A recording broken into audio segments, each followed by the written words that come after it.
थोडं इकडे सर माहिती सर छत्रपती शिवाजी महाराज की जय शिवाजी।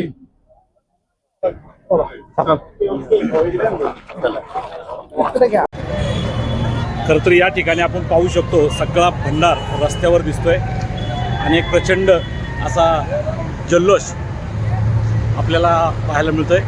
भंडार उधळलेला आहे, प्रत्येक ठिकाणी गुलाल उधळलेला आहे। JCB मधून या ठिकाणी मिरवणूक आपण पाहतोय। खऱ्या अर्थानं या ठिकाणी हा जल्लोष राजगुरुनगरमध्ये आपल्याला पाहायला मिळत आहे। पाभर रोडच्या कोपऱ्यावर पूर्णपणे पिवळा धम्मक असा भंडार रस्त्यावर उधळलेला आहे। सगळे कार्यकर्ते या ठिकाणी आता वेगवेगळ्या भागामध्ये जात आहेत।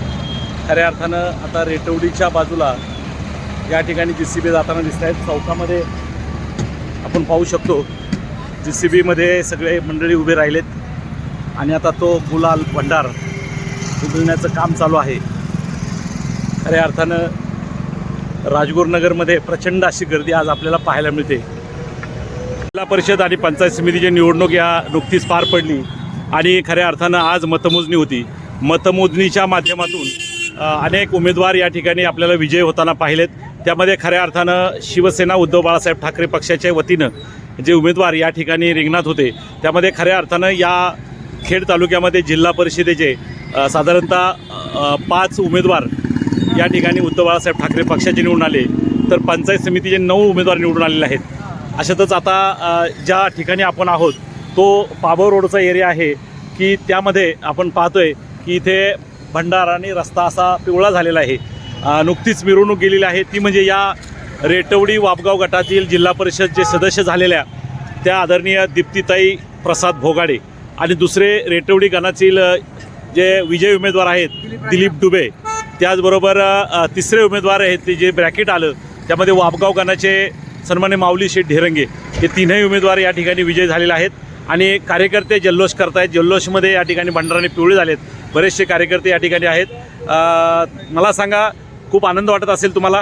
खूप आनंद, भरपूर विजय झाल्याचा वेगळा आनंद तुमच्यामध्ये दिसतोय। या ठिकाणी बरेचसे कार्यकर्ते आहेत। खरं तर या गणामध्ये रेटवडी गणामध्ये पूर्वीच्या काळामध्ये एकदा पंचायत समितीचं नेतृत्व ज्यांनी केलं ते सदस्य म्हणून आले ते द्वारकानाथजी टिचगे सरपंच या ठिकाणी आहेत। त्यांच्याशी आपण आता चर्चा करूया। सरपंच, मला सांगा, पुन्हा एकदा रेटवडीला पंचायत समिती सदस्य पद मिळाले, काय सांगाल? हा कशा पद्धतीनं तुम्ही या गणामध्ये विजय खेचून आणलाय?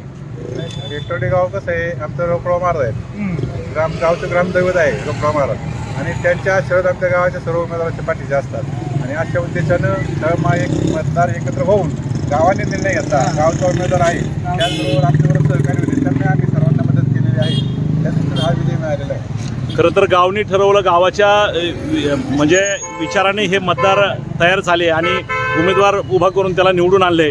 खरं तर असंही म्हटलं जातं पुढं धनशक्ती होती, परंतु आपल्या उमेदवार थोडंसं धनशक्तीच्या पेक्षा जनशक्तीतला होता। यावेळेस काय विजय झाला असं तुम्हाला वाटतंय? आमचा विजय जनशक्तीमुळे झाला, धनशक्तीमुळे नाही। खऱ्या अर्थानं जनशक्ती विजय झाला असं तुमचं मत आहे। आता या पुढच्या काळामध्ये पंचायत समितीचे आपले 2 सदस्य आणि जिल्हा परिषद असे एकत्र आपलं ब्रॅकेट आले। पंचायत समिती ही निश्चितच शिवसेना उद्धव बाळासाहेब ठाकरे पक्षाच्या ताब्यात असणार आहे। त्याचबरोबर जिल्हा परिषदेचे अनेक सीटं आपल्या पक्षाचे आलेत। तालुक्याच्या सन्माननीय आमदारांना एक प्रकारचा एक मोठा पाठिंबा मिळतोय असं दिसतंय तुम्हाला? भरपूर पाठिंबा। निश्चित आदरणीय बाबाजी काळे यांचं नेतृत्व मान्य करून खेड तालुक्यामध्ये पुन्हा एकदा दाखवून दिलं की इथे मशाल पेटलेली आहे। आणि खरं तर तुमच्या विजयी उमेदवाराबद्दल आणि विजयी झाल्याबद्दल तुम्हा सर्वांचं आमच्या कराळे पाटील होम मिनिस्टर चॅनलच्या वतीनं मनापासून अभिनंदन करतो आणि अशीच एकी आपल्या गावाची सदैव राहो आणि निश्चित उद्याच्या काळात गावचा विकास साधावं अशा प्रकारची या ठिकाणी भावना व्यक्त करतो आणि तुम्हाला धन्यवाद देतो। रामकृष्ण हरी। या ठिकाणी आपण पाहतोय प्रचंड असा भंडार उधळला जातोय। JCBच्या माध्यमातून या ठिकाणी ही मिरवणूक दिसते। रस्त्याला प्रचंड अशी गर्दी आहे।